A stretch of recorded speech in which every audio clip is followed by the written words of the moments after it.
चलो दोस्तों यहीं पे फटाफट पोजीशंस बना लेते हैं। चलो अपनी एंट्री हो चुकी है। अब इसके सामने मैं आपको पोजीशंस भी दिखा देता हूँ। तो 22,600 की पुट है, उसके सामने फ्लैट पोजीशंस है। ऑर्डर्स अगर देखें तो 142 के अराउंड यहाँ पे 70 लॉट्स के साथ में मुझे एंट्री मिल चुकी है। अब देखो, जहाँ पे रेगुलरली लोग मुझे पूछते हैं कि 5 मिनट के टाइम फ्रेम पे कैसे काम किया जाता है, तो ये 5 मिनट के टाइम फ्रेम पे ली हुई एंट्री है। पहले 5 मिनट पे रिजेक्शन आया, उसके नीचे लोअर लो लगे, यानी एक ट्रेंड कंटिन्यू हो रहा है। ठीक है, तो मेरा पार्टिसिपेशन जो है ये इस पर्टिकुलर ट्रेंड में है।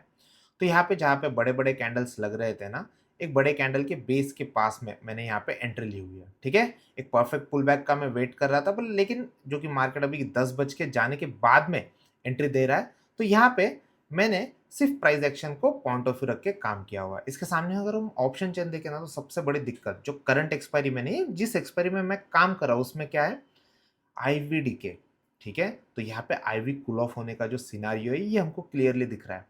ऐसे टाइम पे एक बार फिर भी जो मार्च वाली एक्सपायरी है ना, अगर आप देखोगे ना, तो जब मार्केट लोअर लो लगा रहे हैं ना, ऑप्शन के प्राइसेस आप देखो, ऑप्शन के प्राइसेस फ्रेश हाई नहीं बना रहे हैं। ये सबसे बड़ी दिक्कत रहती है बीइंग अ ऑप्शन बायर, कि प्राइस एक्शन बहुत इंटैक्ट है, आपके डायरेक्शन में जा रहा है, लेकिन ऑप्शन के प्राइसेस वहां पे हमको कोई सिग्निफिकेंट गेन्स नहीं मिलता है। अब फिर भी मैं तो यहाँ पे 6 मार्च वाले ऑप्शन एक्सपायरी में काम कर रहा हूँ, जो ना हीरो जीरो एटीट्यूड लग के काम करते हैं, यानी बेसिकली जो लोग सिर्फ गैम्बल करने के पॉइंट ऑफ व्यू काम करते हैं ना, वो करंट एक्सपायरी में जहाँ पे आज एक्सपायरी है वहां पे काम करने के लिए देखते हैं, और वहां पे उनके मेजर जो कैपिटल होते हैं वो इरोड हो जाते हैं, और वो बोलते हैं कि गैम्बलिंग वाले पार्ट में ना, जो सट्टे वाले पार्ट में ना काम करना होता है वो ऐसे ही करना होता है, एक तो हीरो एक तो जीरो। नहीं भाई, मार्केट वैसे ही ऑप्शन बायर को फेवर नहीं कर रहा है। वैसे में अगर आप उसमें भी सबसे डिफिकल्ट पार्ट में आपके लिए अपॉर्चुनिटी खोजने जाओगे ना, दिक्कत आती है। ठीक है, तो ये सारी बातें जो है ना, हमने लास्ट टाइम जो लास्ट सेशन मेरा हुआ था ट्रेडर्स के साथ में लाइव, जिन्होंने कोर्स परचेस किया, तो उनको ना मैंने अच्छे से एक्सप्लेन कर दिया था कि IV relation with respect to option price के मूवमेंट और विथ रिस्पेक्ट टू जो स्पॉट पे मूवमेंट होते हैं उसको कैसे देखा जाता है।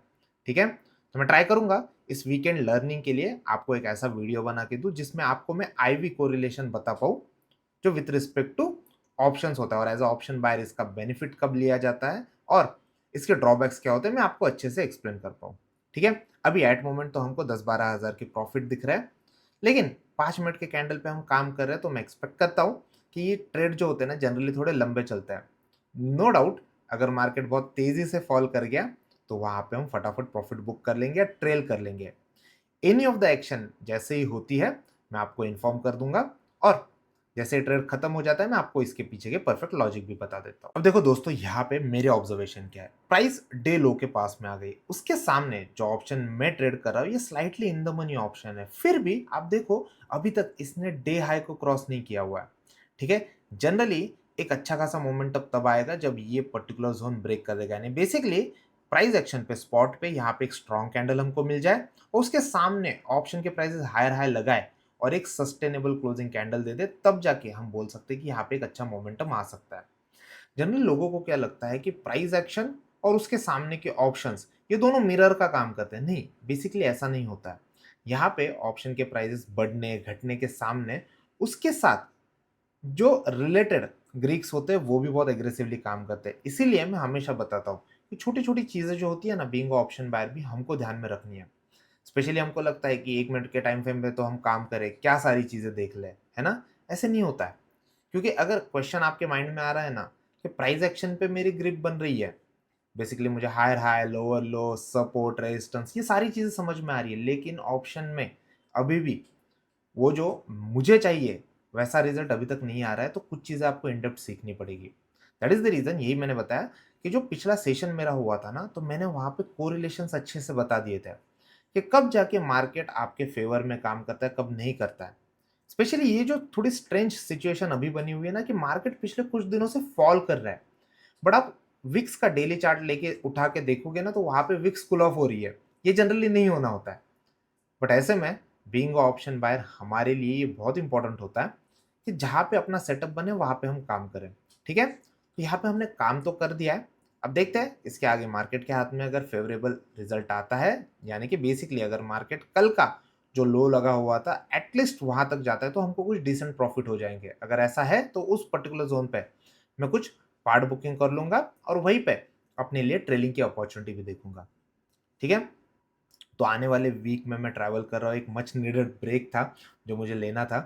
तो हो सकता है उस पर्टिकुलर टाइम पे जो मैं ट्रेड करूँ शायद मैं उसके रिकॉर्डिंग सही से ना कर पाऊँ, तो वहाँ पे आपके लिए वीडियो बनाना थोड़ी डिफिकल्ट चीज़ हो सकती है। बट अगर जैसे मैंने आपको कहा कि आपने ऑलरेडी एनरोल कर लिया, तो आप सारे स्ट्रैटेजी वाले जो वीडियोज़ है ना उसके थ्रू अच्छे से जाओ, ताकि उसके अगले वीक जब अपना सेशन होगा तब मैं live market candle bye candle कैसे एक्शन डेवलप होती है उसके सामने, किस तरीके से प्राइस एक्शन को देखा जाता है, क्या चीज़ें मैं देखता हूँ, कहाँ पे मेरे लिए एक अच्छी अपॉर्चुनिटी ट्रिगर होती है, ये सारी चीज़ें हम तब एक्सप्लेन कर पाए। ठीक है, अब फिलहाल आप देखो मार्केट अपने डायरेक्शन में तो जाते दिख रहे हो, उसके सामने 34-35,000 के कुछ डिसेंट प्रॉफिट हमको हो रहा है। ठीक है, क्लोजिंग बेसिस पे मैं देखूंगा आराम से कैंडल कैसे क्लोज होती है, उसके सामने कुछ पार्ट बुकिंग भी हम कर लेंगे। देखते हैं मार्केट आज कितने रिवॉर्डिंग होते हैं नहीं होते हैं। अब देखो दोस्तों, यहाँ पे ना सबसे फ्रस्ट्रेटिंग पार्ट आता है as a option trader, specially as a option buyer. हो क्या रहा है, यहाँ पे मार्केट ने एक डाउन कैंडल दे दी लेकिन उसके बाद में उसको कोई फॉलोअप नहीं है और बेसिकली मार्केट यहाँ से आगे अच्छा खासा रिवर्स ले लिया। अब दिक्कत वाली बात यह है कि मेरे लिए जहाँ पे स्टॉप लॉस डिफाइन था, जहाँ पे एक अल्टीमेट सेलर का एरिया, उसके ऊपर भी प्राइस टिक नहीं रही, यानी स्पॉट पे मेरे लिए स्टॉप लॉस नहीं हुआ। ठीक है, तो डाउनफॉल आया, उसके बाद में ट्रेंड कट गया और उसके सामने एक अच्छा खासा पुल बैक आ रहा है, लेकिन अभी भी मेरा जो एसएल वाला जोन है वो अभी भी इंटैक्ट है। तो ऐसे में बीइंग अ ट्रेडर मैं क्या कर सकता हूँ, देखो कोई मेजर लॉसेस भी नहीं हो रहा है। ठीक है, तो जो ये हाईएस्ट रिजेक्शन जोन है ना, अब इसी को मैं ट्रेलिंग स्टॉप लॉस बना लेते हो, यानी बेसिकली ये जो पिछले 2 कैंडल लगे हुए हैं इसी कैंडल का लो मेरे लिए स्टॉप लॉस का काम करेगा।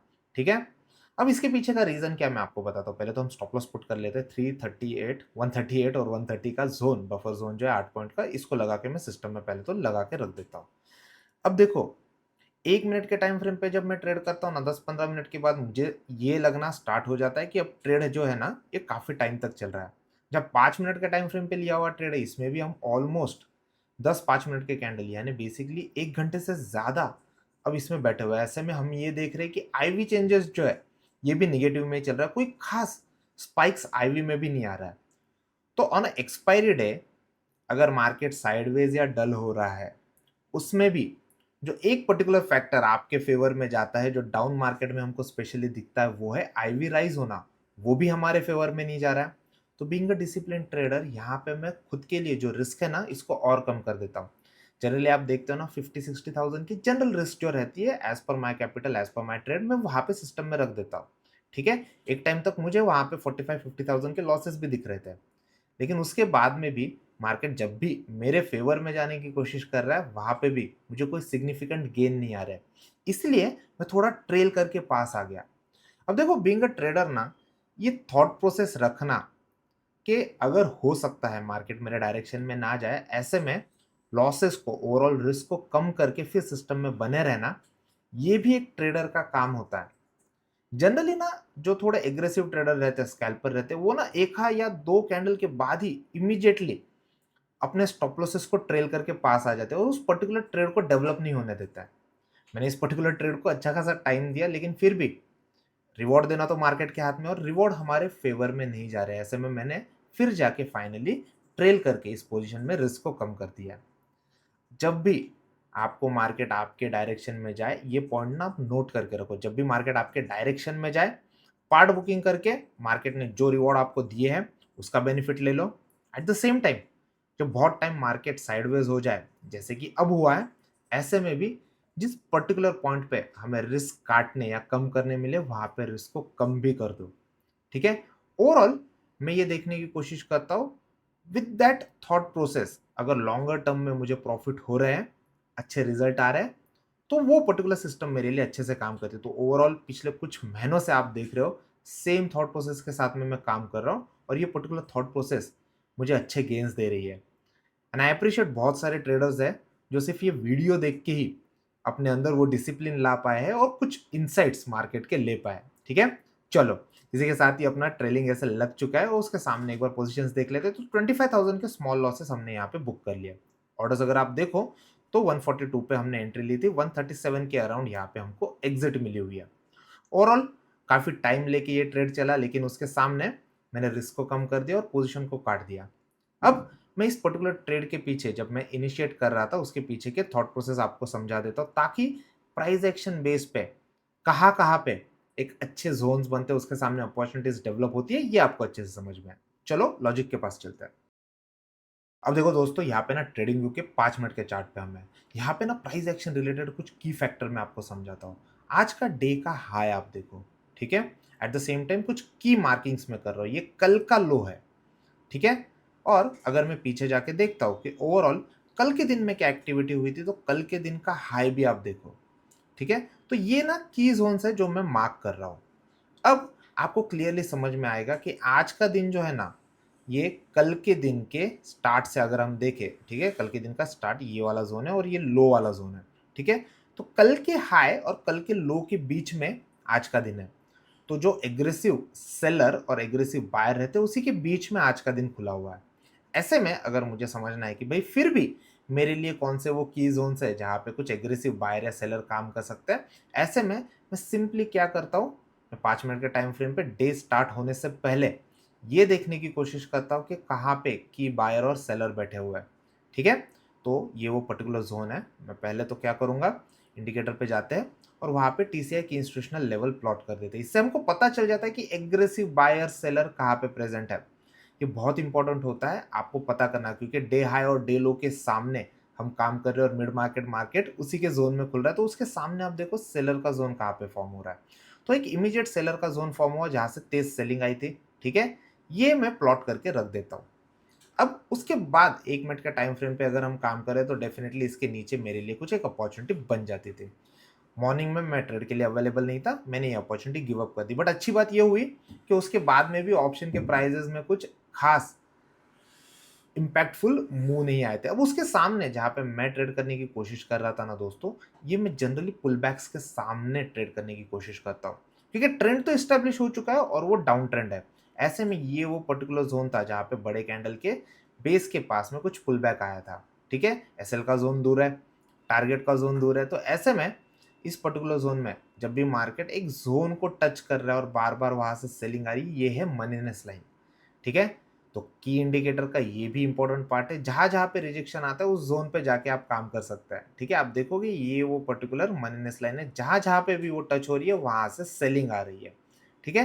तो डेफिनिटली इन पुलबैक्स में भी मैं काम कर सकता था, लेकिन जहाँ पे मैं एंटर कर चुका था ना, या बेसिकली जहाँ पे मैं अपॉर्च्युनिटी देख रहा था, वो उस पर्टिकुलर ज़ोन से दूर था एंड वी कैन नॉट से कि वो कब जाके रीटेस्ट होने वाला है। तो मेरे लिए एसएल का ज़ोन थोड़ा दूर था, बट उसके सामने टारगेट का ज़ोन भी काफ़ी अच्छा था। रिस्क रिवॉर्ड रेशियो थोड़ा फेवरेबल था, but as I said market में वहाँ पे आप देखो इस पर्टिकुलर जोन के सामने कुछ इम्पैक्टफुल मूव नहीं आ रहा है। मार्केट अभी भी साइडवेज और डल ही बना हुआ है। उससे बड़ी दिक्कत मुझे ये होती है कि ऑप्शन चेन में आप देखो तो आईवी अभी भी कूल ऑफ ही हो रहा है।